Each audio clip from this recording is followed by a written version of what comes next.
Respirez un instant. Sentez-vous parfois cette frustration? Ce sentiment que malgré tous vos efforts, certaines choses dans votre vie ne bougent pas? Comme si un programme invisible tournait en arrière-plan, sabotant vos rêves, vos objectifs les plus chers. Vous avez des ambitions. Vous rêvez d'une carrière épanouissante, de relations harmonieuses, d'une santé vibrante, ou simplement d'une paix intérieure durable. Mais trop souvent, ces rêves restent de simples mirages, juste hors de portée. Pourquoi? Pourquoi est-ce si difficile de changer les choses, de manifester la réalité que nous désirons tant? Et si je vous disais que la clé n'est pas à l'extérieur, dans des circonstances ou des personnes, mais qu'elle se trouve dans le plus puissant atelier de création que vous possédez? Un atelier si personnel que vous en êtes le maître incontesté, souvent sans même le savoir. Je parle de votre esprit, de vos pensées. Et plus précisément, je parle du concept d'un régime mental. Ce n'est pas un régime pour votre corps, non. C'est bien plus profond que ça. Imaginez que vous êtes l'architecte de votre propre paysage intérieur. Chaque pensée que vous avez, chaque dialogue interne que vous entretenez, est comme un plan, un croquis sur la table de dessin. Et chaque émotion qui l'accompagne est le matériau brut, le ciment, le bois, le verre. Si vous laissez ces plans être dictés par le hasard, par les nouvelles anxiogènes, par les doutes de votre entourage, ou par vos peurs les plus anciennes, qu'obtenez-vous? Une structure mentale chaotique.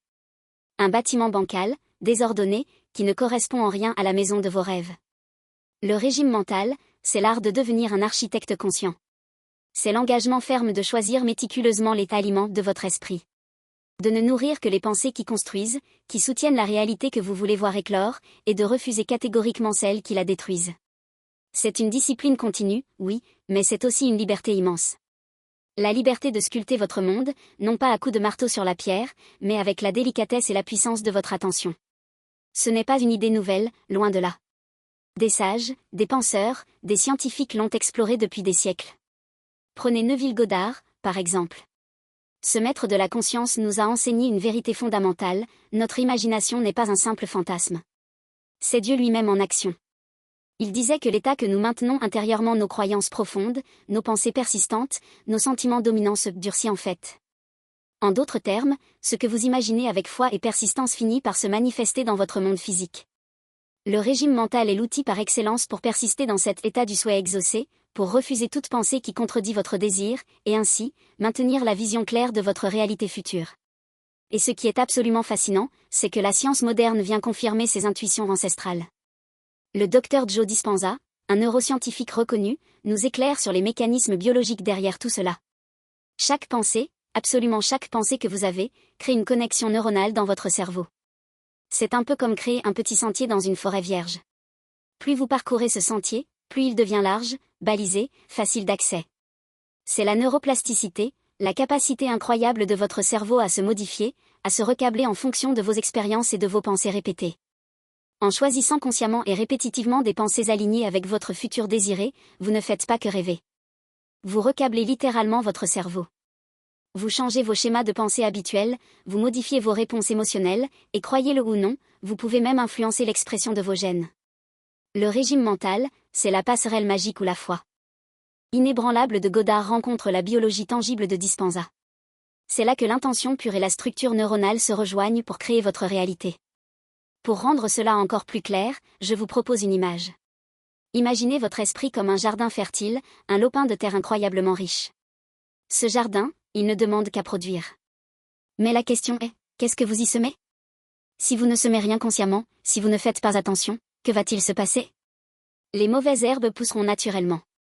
Les doutes, les peurs, les jugements sur vous-même ou sur les autres, les pensées de manque, de jalousie, d'anxiété, toutes ces mauvaises herbes envahiront votre jardin. Elles prendront toute la place, toute la lumière, et étoufferont impitoyablement toute graine de beauté, d'abondance ou de joie que vous auriez pu planter.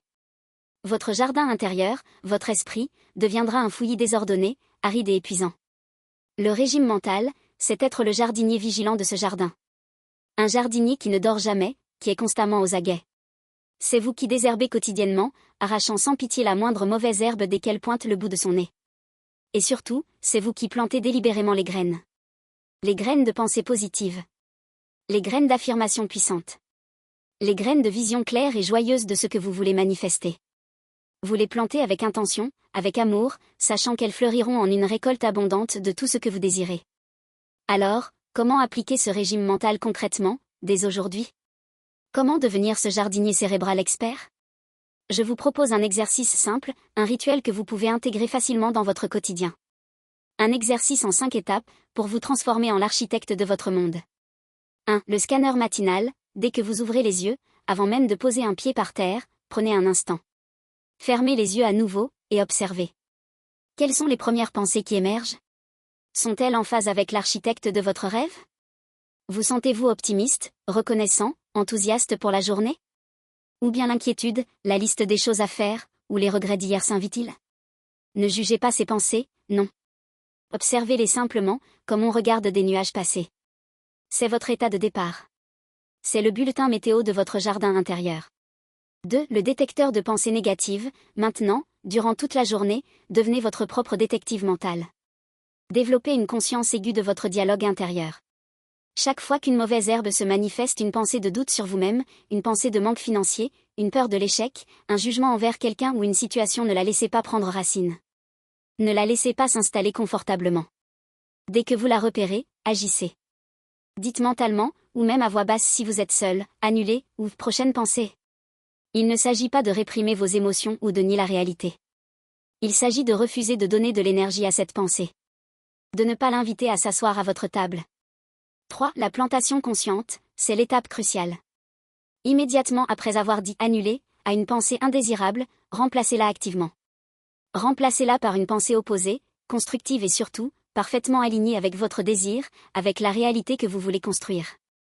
Par exemple, si la pensée arrive « je ne suis pas assez bien pour cette opportunité », remplacez-la consciemment par « je suis capable et digne de tout le bien.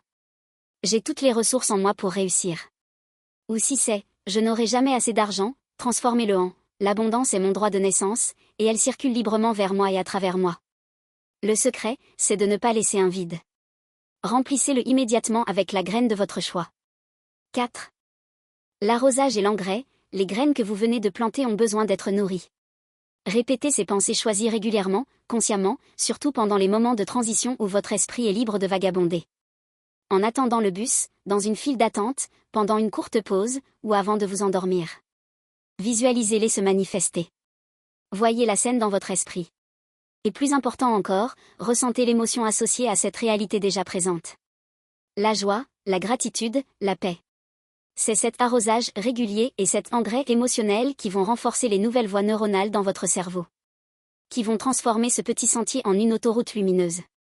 5. La récolte du soir. Avant de vous glisser dans les bras de Morphée, prenez quelques minutes. Passez en revue votre journée. Ne soyez pas dur avec vous-même s'il y a eu des moments où vous avez laissé les mauvaises herbes pousser un peu. L'important est la prise de conscience. Célébrez chaque fois que vous avez réussi à changer une pensée négative, à la remplacer. Chaque annulé, suivi d'une nouvelle graine, est une victoire. Visualisez votre jardin mental luxuriant, rempli des fleurs et des fruits que vous avez délibérément plantés. Et remplissez-vous de gratitude pour la réalité merveilleuse que vous êtes en train de bâtir, pensée après pensée, émotion après émotion. Pratiquez cet exercice, ce rituel du jardinier cérébral, pendant 7 jours consécutifs. Vous serez étonné de ressentir un changement palpable dans votre état d'esprit, dans vos émotions, et très bientôt, dans les circonstances de votre vie. Vous n'êtes pas un simple spectateur de votre vie, emporté par les vents du hasard. Non. Vous êtes l'architecte. Vous êtes le jardinier. Vous tenez entre vos mains le pouvoir absolu de sculpter votre réalité, une pensée consciente à la fois. Alors, quel jardin allez-vous créer aujourd'hui ?